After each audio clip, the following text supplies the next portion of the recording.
Senate Republicans will face leadership struggle between Trump. McConnell views two GOP frontrunners hail from the party's traditional conservative wing, but the decisive votes will come from Trump alliesSen.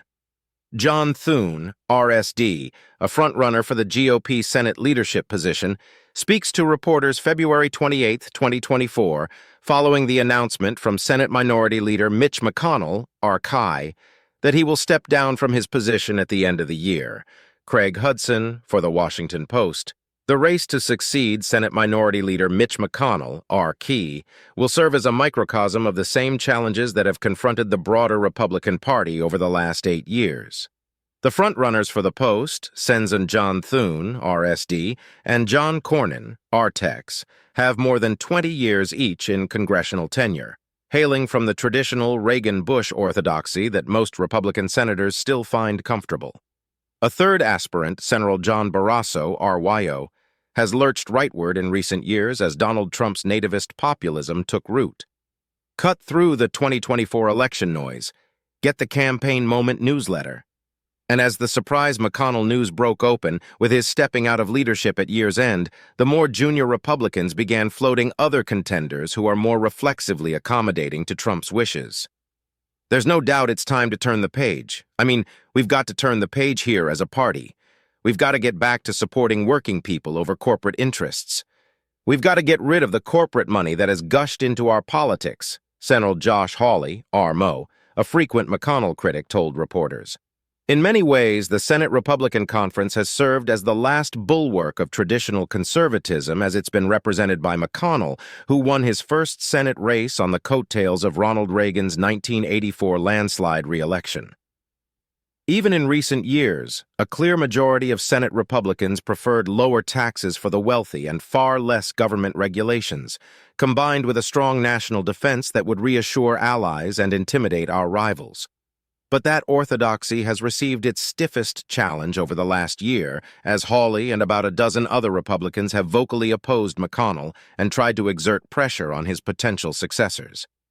In a quick aside, during his bombshell speech Wednesday, McConnell noted the GOP's dramatic shift on global security after his bruising battle with his Trumpian wing to pass legislation that would provide more than $60 billion to Ukraine's defenses. Believe me, I know the politics within my party at this particular moment in time. I have many faults. Misunderstanding politics is not one of them, he said. Having turned 82 last week, McConnell has seen the entire party shift over the last 17 years, the longest service for any Republican or Democratic leader.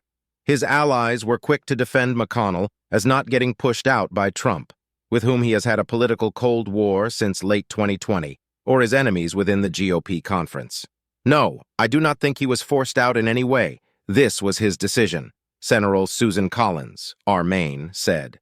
Since McConnell took a nasty fall last March that kept him out of the Senate for 6 weeks, many Republicans had been wondering how long he would stay on the job. Allies to potential successors engaged in whisper campaigns to try to explain who should get the job. Now that campaign can be held out in the open, even as the aspirants paused on Wednesday. "Just hold that thought," Thune said after reporters asked his intentions. "That election is 9 months away, and there's a much more important election between now and then," Barrasso said, suggesting the November general election should preoccupy senators' minds. Only Cornyn gave a slight admission of his plans. "I think today is about Mitch McConnell, but I've made no secret of my intention," he said. Some suggested that, behind the scenes, the potential successors have fully launched their bids. "I've had a lot of calls today," Senator Susan Collins, R-Maine, told reporters late Wednesday. "Every Senate leadership election is the most personal of transactions. Sometimes a vote comes down to some political act done a decade or two ago. Sometimes it comes from a key legislative favor offered years ago. But this race is shaping up to test those traditions more than ever, and the decisive cluster of Republican votes is likely to come from those loudest anti-McConnell voices." Thune starts out with a slight edge over Cornyn, in part because Thune's current role as number 2 in leadership, the whip, makes him a natural successor, according to multiple senior GOP aides.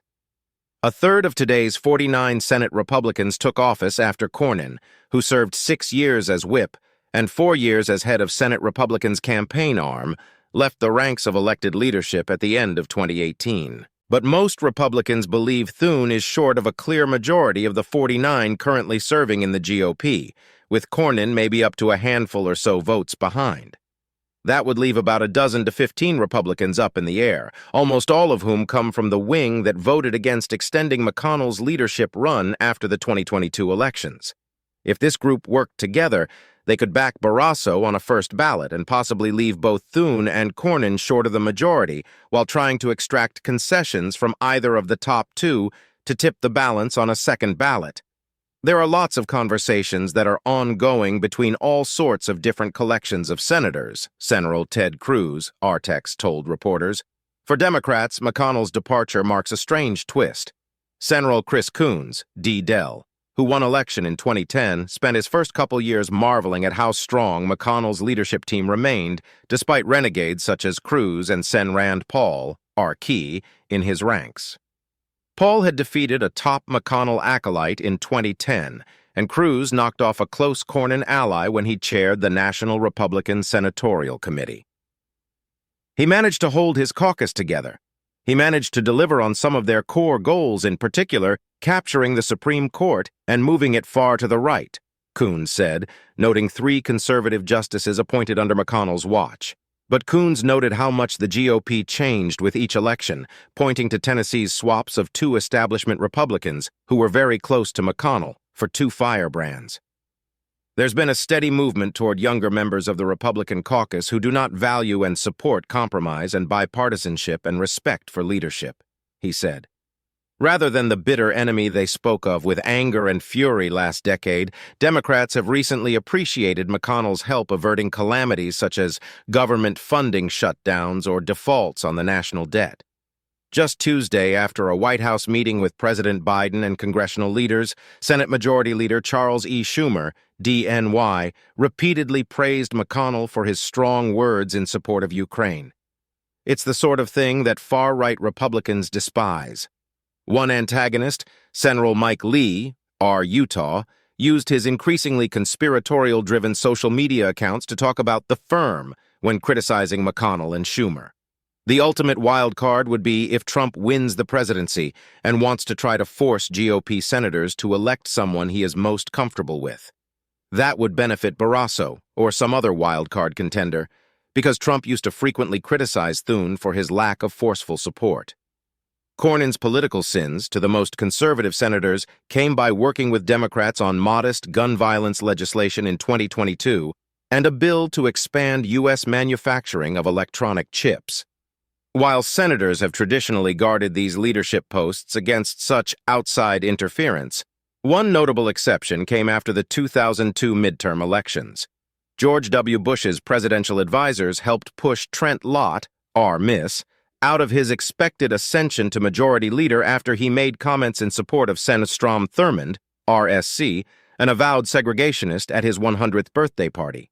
Instead, Republicans elected Bill Frist, R-Tenry, just 8 years as a senator to that point, as majority leader. Frist's 4-year tenure as leader came with lots of discussion about his own ambition to run for president in 2008, a rocky path in which the relative newcomer struggled. He eventually retired from politics altogether. Veteran Republicans believe those aspirants to McConnell's job, above all else, need to swear off any ambition beyond the Senate. They better be doing it for the right reasons, not for their own political advancement, Senator Lisa Murkowski, R-Alaska, said. McConnell never did any of this for